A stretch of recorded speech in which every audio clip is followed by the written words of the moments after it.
Bismillah ar-Rahman ar-Rahim.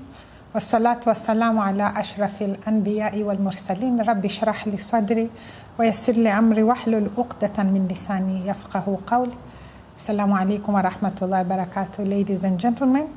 My name is Sumayya Hassan, and I'm very pleased to welcome you to today's session of Aspire. In today's session, we will inshallah be talking about persuasive storytelling as part of the aspects in building a positive personal brand.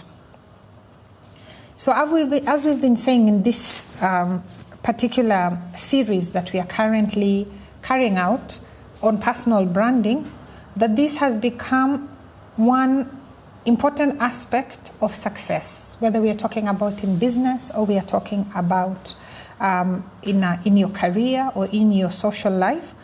And being a persuasive storyteller or persuasive storytelling is a powerful tool to build and to acquire as you seek to have a brand that connects, inspires, and influences your audiences, perhaps on a deeper level, on a more empathetic level, on a more emotional level. As Muslims, we have a very rich heritage of storytelling that we really can leverage as we seek to understand how to build the power of storytelling into our own brand. And there are very many examples of this, both from the Quran and the Hadith, to help us understand. And let me remind myself, as I remind the listeners, that when we talk about storytelling here, we are not talking about non-beneficial, nonsensical type of stories. That's not the point. The idea here is to be able to explain yourself in a manner that is much more powerful by using the power of storytelling to deliver a message and connect with your listener much more clearly. And again, we will use, inshallah, examples from the Quran and Hadith to help us also understand this a little bit better. So, some tips on how to become a more persuasive storyteller. Number one, begin with a powerful story. When we look at the story of Qabil and Habil in the Quran, this is a very powerful example of how a story can be used to convey a very important message. In this particular story, Allah subhanahu wa ta'ala is teaching us the importance, among other things, of sincerity and righteousness in our actions. And so when you start your storytelling by giving a very powerful example, and there are so many to pick from the Hadith, from the Quran, from the righteous predecessors, and many other stories, you can really connect and resonate with your audience in a manner that delivers a very powerful message purely from the story. In Surah Al-Ma'idah, chapter 5, verse 27, Allah tells us, narrate to them the truth of the story of the two sons of Adam. Behold, they each presented a sacrifice. It was accepted from one, but not from the other. Said the latter, be sure I will slay you. Surely, said the former, Allah does accept of the sacrifice of those who are righteous. And so, Allah is asking that the truth of the story be narrated to us.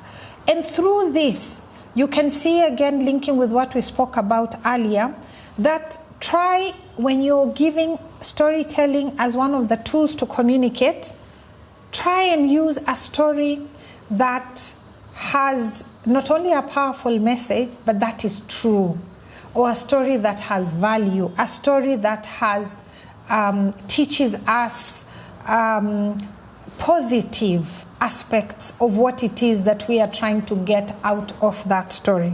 Narrate to them the truth of the story. Allah says, and then he goes on to explain that particular story and what happened in it. So beginning your engagement, your communication with a powerful story can be an extremely important way for you to deliver the message even before you deliver the message. Number 2, use personal anecdotes. Anecdotes are a very good way to create a connection with your audience, because in this particular case, you're putting yourself in that story. You're talking about something that has happened, or you're providing an example with you there as well. Or it could be an anecdote, even if it is not about you, but an anecdote that somebody can connect with at a very personal level.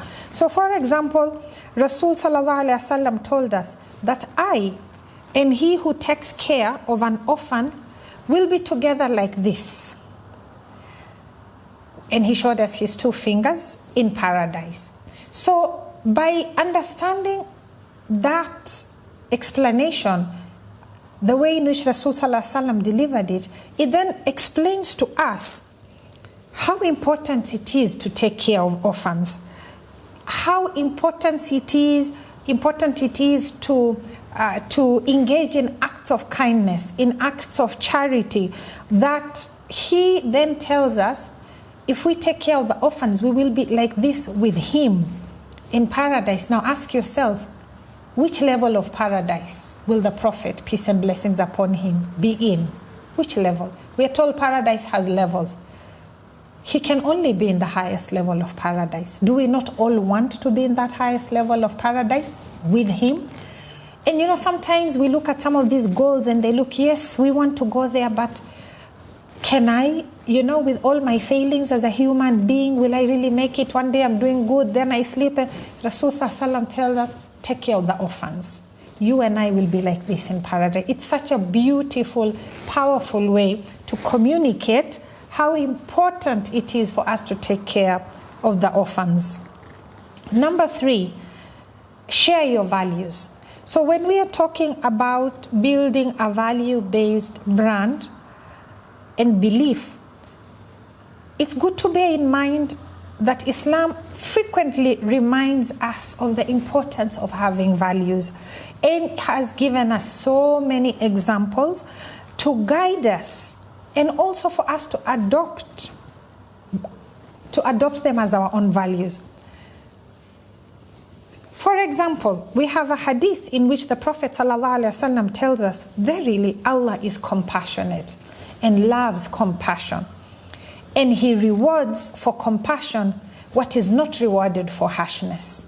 So when we are talking about values, what we learn from this hadith, number 1 is how important being compassionate is in Islam.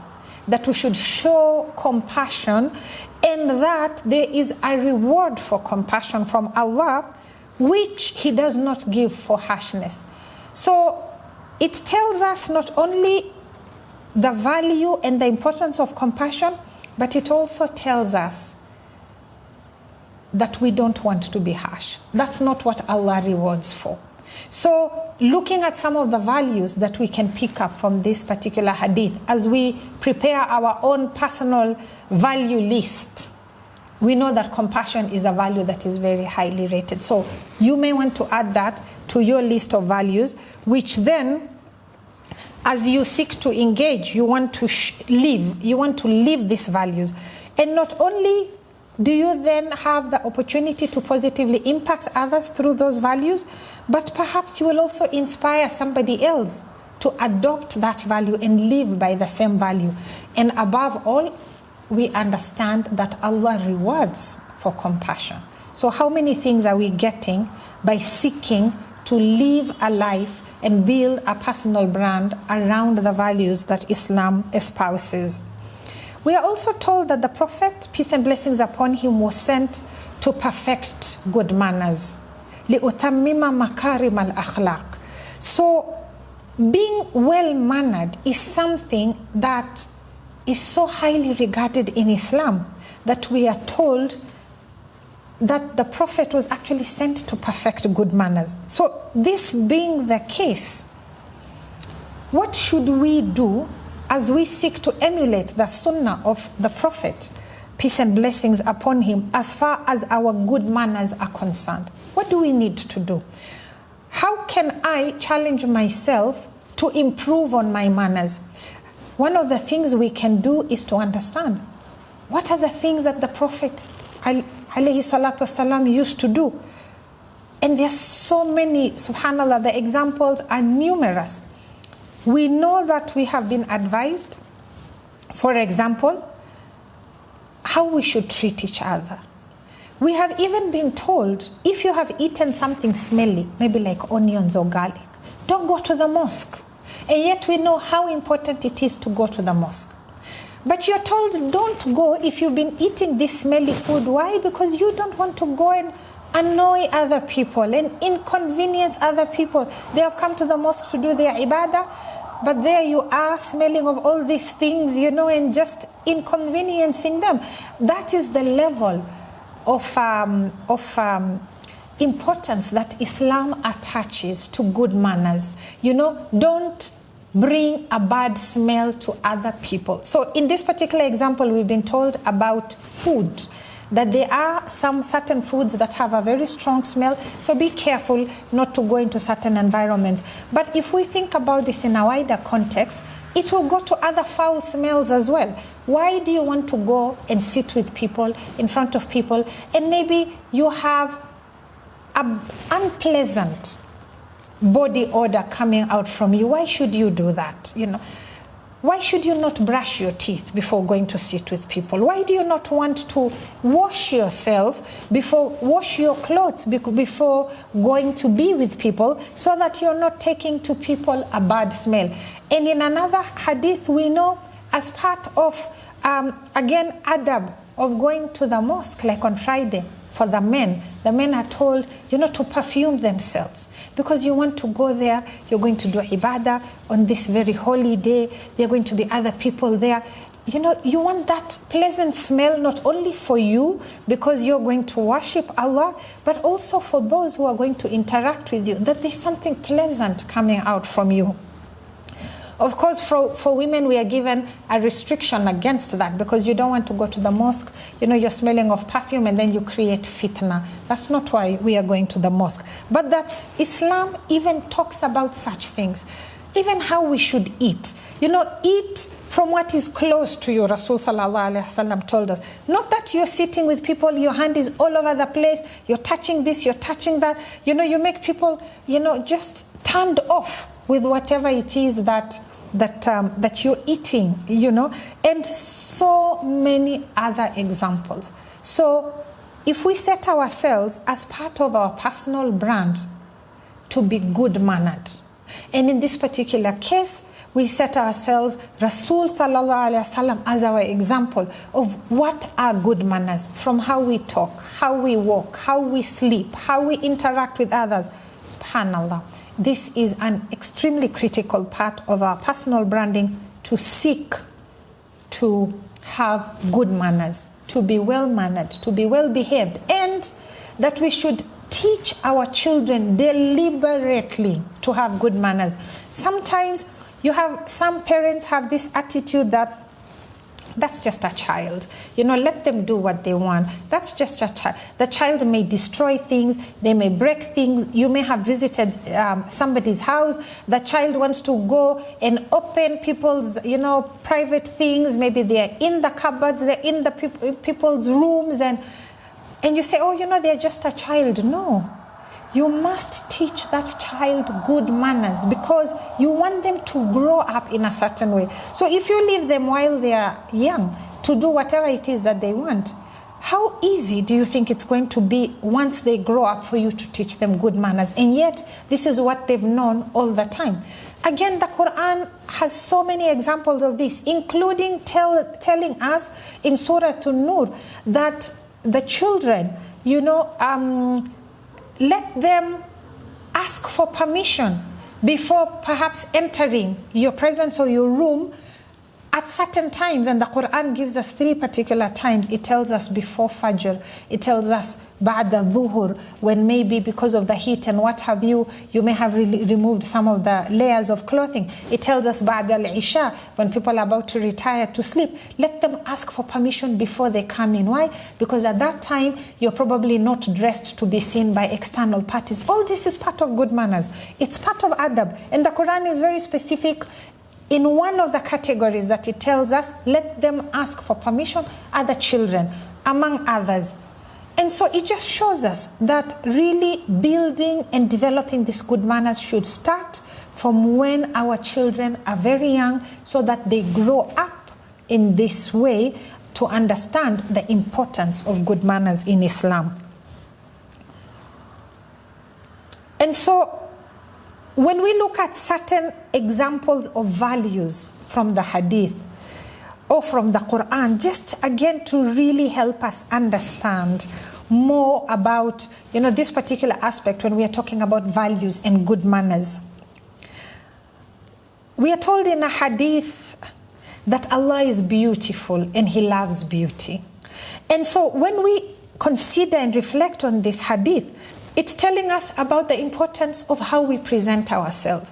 How are you appearing? How are you taking care of your appearance? And it's not about vanity. It is about the fact that you want to present yourself in a manner that appreciates that Allah is beautiful and that He loves beauty. And again, this has to be context appropriate. If you are a woman, you're in your house, you're in front of people who, that you are allowed to display your beauty too, yes, then of course that includes the women as well. But if you're going out of the home, you're going to be interacting with people who are not mahram, then we have to cover.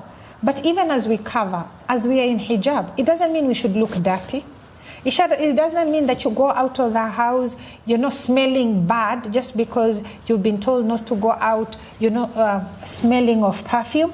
And so understanding that maintaining good hygiene, taking care of our physical appearance are all very important in the religion. In another hadith, we are told to speak the truth even if it is bitter. This is again another value that Islam is teaching us, that honesty is fundamental to Islamic ethics. And so as we seek to look at what is in my personal brand, honesty and transparency, and as part of my ethics, as part of my Islamic principles, should be very, very key, that this is what I stand for, this is what I live by, and that I seek to be truthful in what I do and to avoid exaggerating or misrepresenting myself.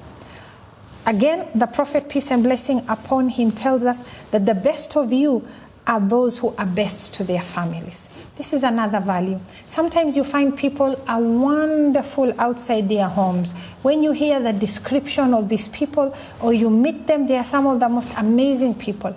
But when you talk to the people in their household, you wonder, is this the same person that outside there is very kind, is compassionate, is considerate? When you go home, you become this thundering, roaring, very, angry person. Everybody scatters at the thought of you coming home. The minute you open the door, the children are behind the door, under the bed, behind, the mother, or behind the sofa, whatever the case is. Because in the house, I actually had a child say this once, I've never seen my father smile. Really? You never smile with your children? But why? Where is this example from? The Prophet ﷺ told us that we should be the best to our families. But some of us reverse that. We are the best outside, but then what we take home is all the negativity of the day, the anger, the frustration, the disappointments. That's what we take home. All the good things and the smiles, we exhaust them outside and finish them before we get home. So let's remember this hadith. He also tells us in another hadith that whoever has faith in Allah in the last day, let him speak good. or remain silent. Again, very self-explanatory as another value that we should practice. In Surah At-Tawbah, chapter 9, verse 71, Allah tells us that the believers, men and women, are helpers of one another. Again, this is another value, highlighting to us the importance of collaboration, the importance of teamwork, the importance of going out of your way to help your brother and sister. Very important to show the power of us working together, helping each other, as one of the values we want to deliberately build for ourselves.